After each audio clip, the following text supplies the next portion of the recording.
ஒரு simple easy cabbage recipe எப்படி பண்ணோன்னு பார்க்கலாம். அதுக்கு ஃபஸ்ட்டு நான் கேபேஜை நல்லா பொடி பொடியாக வெட்டி வச்சுக்கிட்டேன். அதுக்கப்புறம் ஒரு கடாயை நல்லா சூடு பண்ணிக்கலாம். அதில் கொஞ்சமாக எண்ணெய் ஊற்றிக்கலாம். ஒரு 2 ஸ்பூன் எண்ணெய் ஊற்றிக்கலாம். எண்ணெய் சூடானதுக்கப்புறம் அதில் 1 ஸ்பூன் கடுகு, அதில் கொஞ்சம் உளுந்து, அப்புறம் கொஞ்சம் சன்னா பருப்பு,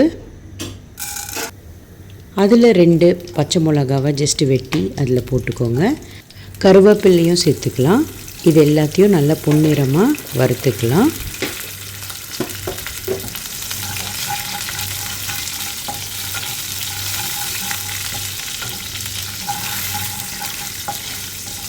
நல்ல கோல்டன் ஃப்ரை ஆகிடுச்சு. இப்போ நான் இந்த ஸ்டேஜில் கட் பண்ண கேபேஜை நம்ம இதோட சேர்த்துக்கலாம்.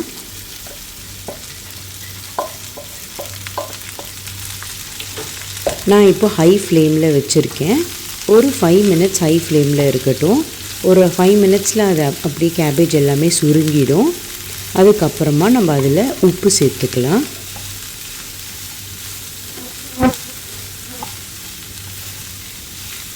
இப்போ இந்த ஸ்டேஜில் நான் உப்பு போட்டுக்கிறேன். நம்ம கேபேஜ்க்கு எவ்வளோ தேவை அந்த உப்பை நம்ம இதில் ஆட் பண்ணிவிட்டு இப்போ நல்லா மிக்ஸ் பண்ணிக்கலாம். உப்பு எல்லாத்தோடையும் சேர்கிற மாதிரி நல்லா மிக்ஸ் பண்ணி எடுத்துக்கலாம். இப்போ நம்ம காயை நல்லா வதங்க விட போகிறோம். அதுக்கு கொஞ்சமாக தண்ணியை இதில் ஸ்ப்ரிங்கிள் பண்ணிக்கோங்க. அதாவது தெளித்து விட்டுட்டு நம்ம ஒரு 2 நிமிஷம் இந்த கடாயை மூடி வச்சிடலாம். அப்போது நம்ம காய் நல்லா வெந்துடும். இப்போ 2 நிமிஷம் ஆயிடுச்சு.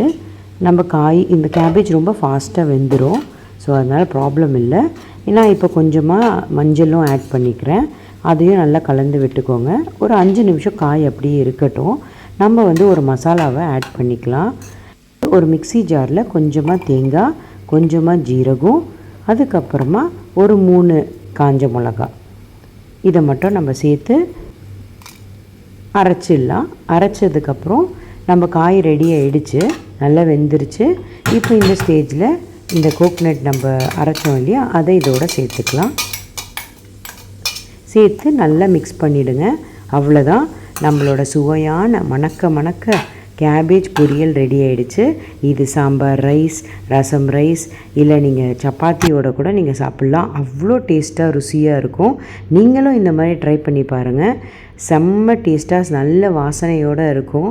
ஏன்னா நம்ம ஜீரகத்தை அரைக்கிறதுனால அதுவும் நல்ல மணமாக இருக்கும். பிடிச்சிருந்ததுன்னா கமெண்ட்டில் சொல்லுங்கள். மறக்காமல் நம்ம சேனலுக்கு சப்ஸ்கிரைப் பண்ணிவிடுங்க. பாய்.